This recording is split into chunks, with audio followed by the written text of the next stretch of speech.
Harka fuune akkam jirtan hordoftoota Oromoo Samsung nagaa keessanii. Egaan hordoftoota keenya barnoota keenya har'aatiin akkamitti akka loogoo professional ta'e haala salphaadhaan daqiiqaa muraasa keessatti akkamitti akka hojjechuu dandeessan kan isinitti argisiisnu ta'a jechuudha.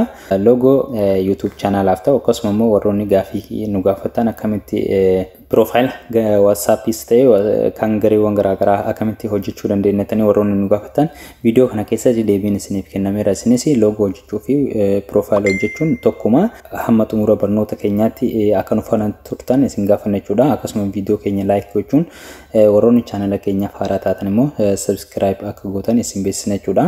Yeroo gara barnoota keenya darbinu duraan dursa application Pexlab jedhamu kana download godhatu jechuudha. Nutis description box YouTube channel keenya jala link isaa isiniif kenna kallattii sanaan argachuu dandeessu jechuudha. Yeroo install godhatan irratti cuqaaltu jechuudha. Yeroo cuqaastan bifa kanaan isinaa fida bakka kanarratti bakka kana balleessuu qabdu jechuudha. Waan kanarra as mallattoo delete kana tutanii delete gootu. Amma yeroo kana bakka kana iddoo bakka kana filattu jechuudha. Yeroo kana bakka kanarratti filoom garaariirra background isiniif ta'u tokko filaaltanii filattu jechuudha. Background naaf ta'ettanii yaadan tokko ni filattu. Erga filattanii ammaaf kana filadhu irratti cuqaasa jechuudha. Yeroo haala kanaan filattan as iddoo mallattoo pilaasii tanaan argitu pilaasii tanarra cuqaastanii sheeppis iddoo tanarra cuqaastu sheeppii kana filattu jechuudha. Amma immoo bakka xiyya xinnoo gaddiin tanarra cuqaastu ergasii as geengoo filattu jechuudha. Geengoo tana xinnoo ni guddistuuni.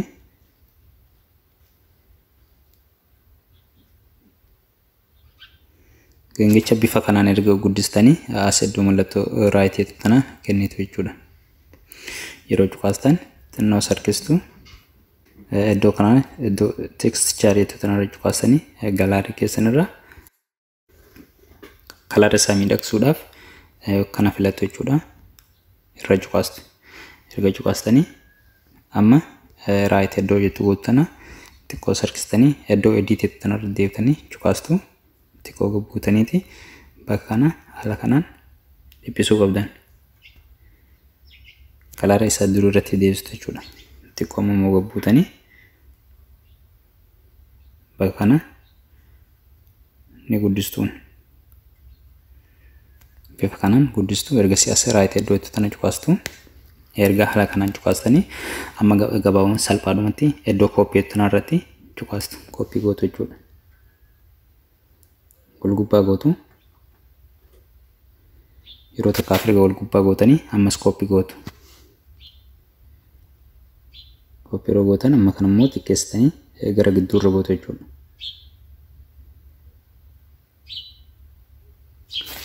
Gara gidduurratti gootu. Kana haala kanaan erga xiqqeessitanii as bakka kanarra cuqaastu.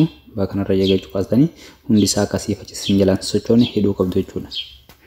Erga niitu ammas bakkuma kanatti hidhanii deebitu. Iddoo kanarratti immoo amma wanni isinirra jiraatu ammas iddoo mallattoo pilaasii tanarra cuqaastu sheeppii filattu. Yeroo sheeppii filattan iddoo kana ol xiqqeessitanii kallattii dalgaatti immoo ni dheeressituuni gara gidduurra gabbuuftu jechuudha.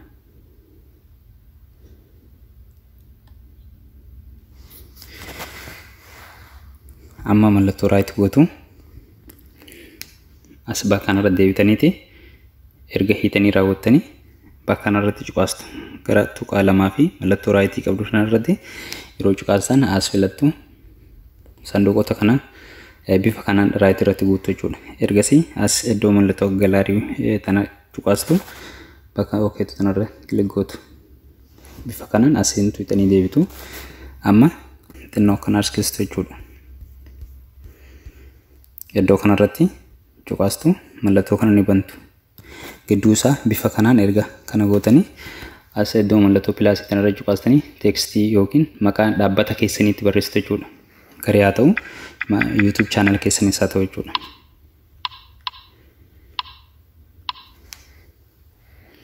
Bifa kanaan barreessitu. Erga amma as bakka mallattoo tanarra deebistanii saayizii barreeffama keessanii dheeressuudhaaf ni guddistuuni.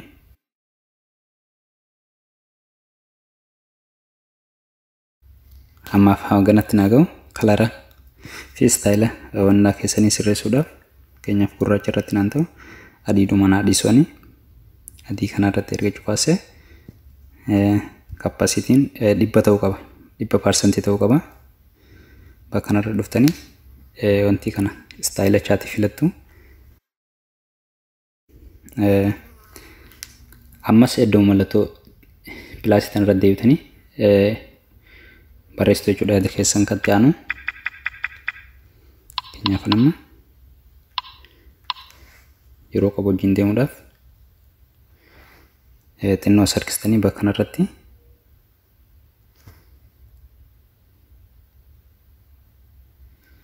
kanarratti filattu. Istaayila barreeffamaas bifuma isa jalqabaa sanaan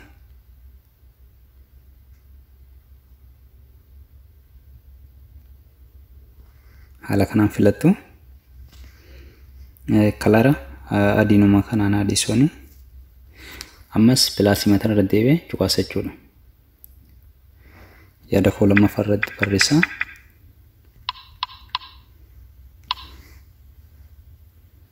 Gara gadii kanarra kaa'aa jechuudha.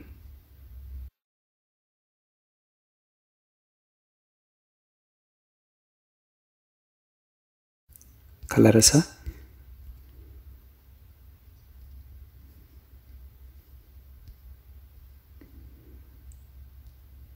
bifa kanaan erga godhee bakka kanarratti immoo deebi'ee nama miidhagsa jechuudha. Barreeffama gidduurraa kan akka inni toluuf isa kanaaf filadhu. Yoo irraa inni miidhaga ta'e hin mul'atu waan ta'eef irraan balleessa jechuudha.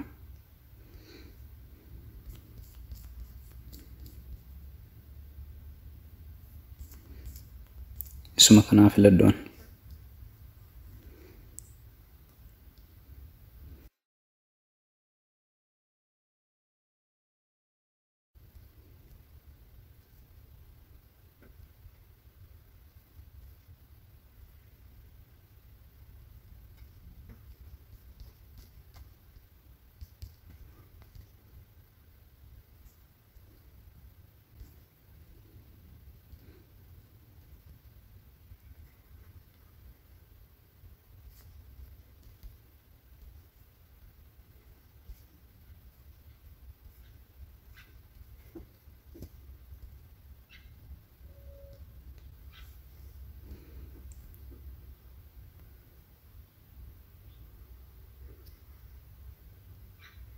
As bakka kanarratti erga haala kanaan barreeffama keessan gara gidduurraa miidhagsatanii bakka kanarra deebitu niituun jechuudha. Barreeffamni kunis akka bakka irraa bakkaatti isin jalaan sochoone bifa kanaaniitu ergasii as kallattii kanatti deebitu jechuudha.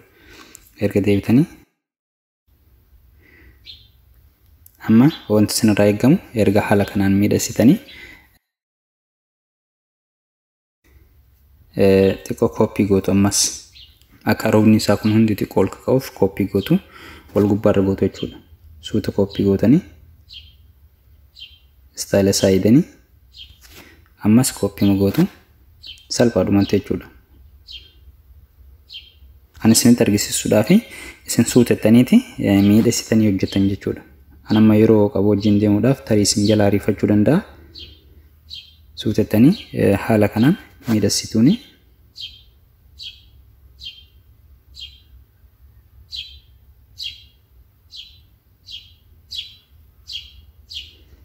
Bifa kanaan hojjetu jechuudha. Erga haaluma kanaan miidhagsitanii amma xinnoo gara harka bitaatti akkanaas harkistu. Yeroo das harkistan bakka tan argattu iddoo emboss settu tan irratti cuqaastu bakka kan ongootu bifa kanaan jechuudha. Inni miidhagsituuni bifa kanaan as haala kanaan miidhagsituuni jechuudha. Amma erga haala kanaan gootanii hojiin isaa xumurameera. Bakka iddoo mallattoo raayiteetu kanarratti eega cuqaastanii loogoon keessan maashaallah professional loogoo tokko salphaadhaan Pexlab keessan fayyadamtanii haala kanaan hojjechuu dandeessu. YouTube channel keessaniifis ni ta'a. Akkasuma immoo gruppii garaagaraatiifis profaayila gruppii garaagaraatiifis ni ta'a jechuudha. Amma ammas gabaabaatti waa irratti haa dabaluuti. Pilaas tan erga godhe sheeppii tana yeroo takkaaf irratti haa dabaladhu. bakkalcha kanarra godhaa jechuudha. Urjii kanarratti gochuudhaaf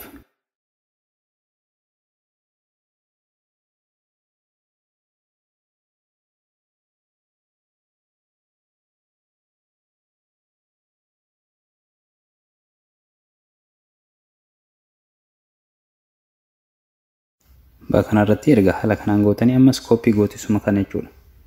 Deebitanii koppii gootanii harkistanii bakka kana keettu fuuldura wanti keessanii ammas deebitanii koppii gootu.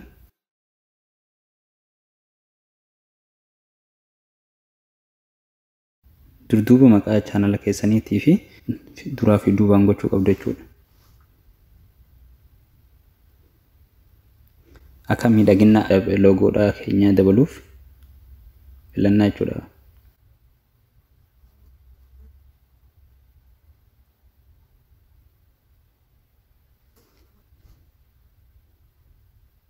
Bakka kanarratti erga haala kanaan raawwattanii iddoo tana mallattoo tanarra cuqaastanii save gootu jechuudha.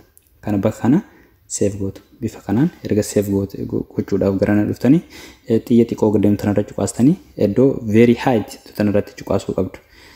Bakka kanarratti eega cuqaastanii as ammoo bakka amma save to gallery tana irratti cuqaastu jechuudha. Haala kanaan loogoo keessan salphaadhumatti hojjechuu dandeessan jechuudha. Bifa barbaadanii halluu barbaadaniin haala salphaa amma isinitti argisiisne kanaan hojjechuu dandeessu jechuudha. Akka barnoota guddaarraa argattan abdii qabna jechuudha. Kana booda loogoo hojjechuu dandeessu akkasuma piroofaayila garee garaagaraas salphaadhumatti hojjechuu dandeessan abdii jedhu qaba. Maarree hordoftoota keenya viidiyoo keenya please like gochuu akka hin irraanfanne akkasuma chaanaala Oromoo Saamsangiif haaraa taatan subscribe gochuudhaan viidiyoo yookiin barnoota keenya dabalataa argachuudhaaf chaanaala keenya subscribe gochuun dirqama. Kanaafuu subscribe gochuudhaan akka hordoftan isin gaafanna jechuudha. Waan hordoftaniif galatoomaa jecha barnoota birootiin hamma walitti deemnutti har'aaf immoo nagaatti isin jenneerra.